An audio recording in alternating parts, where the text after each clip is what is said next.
ഇപ്പൊ ഞാൻ വന്നില്ലായിരുന്നല്ലോ സാവിത്രി. ദൈവം കൊണ്ട് എത്തിച്ചതാ.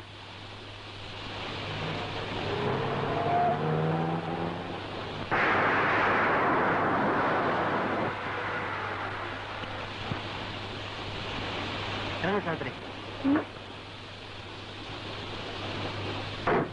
ഇതെന്താ ഇവിടെ? ഇതൊരു ഗസ്റ്റ് ഹൗസാ.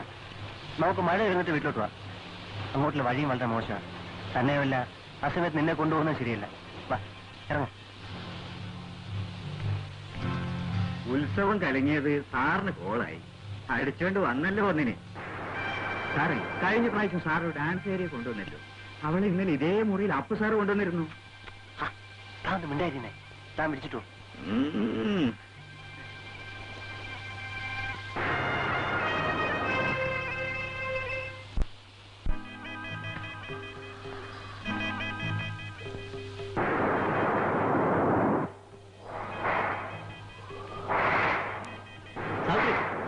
നിനക്ക് ഇതൊക്കെ പിഴിഞ്ഞ് ഉണക്കായിട്ടൂടായിരുന്നു?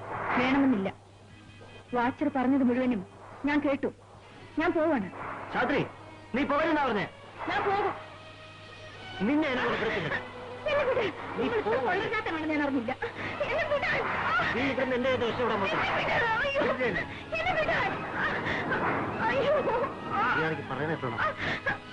നീ പോവല്ലേ?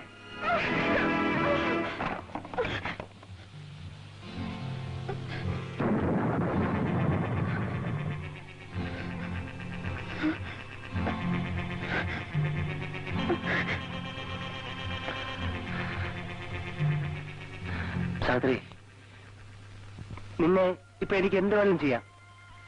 പക്ഷെ ഞാനത് ചെയ്യില്ല. നിന്റെ അനുവാദമില്ലാതെ നിന്റെ ശരീരത്തെ ഞാൻ തൊടില്ല. നിന്നെ ഞാൻ അത്രമാത്രം സ്നേഹിക്കുന്നു സാവിത്രി. സാവിത്രി, സാവിത്രിയെ കണ്ട നിമിഷം മുതൽ ഞാൻ മറ്റൊരു പെണ്ണിനെ കുറിച്ച് ചിന്തിച്ചിട്ടില്ല, മുഖത്ത് നോക്കിയിട്ടില്ല. നിന്നെപ്പോലെ പരിശുദ്ധിയും സുന്ദരിയുമായ ഒരു പെണ്ണിന്റെ ഭർത്താവാനുള്ള യോഗ്യത എനിക്കില്ലായിരിക്കും. പോട്ടെ.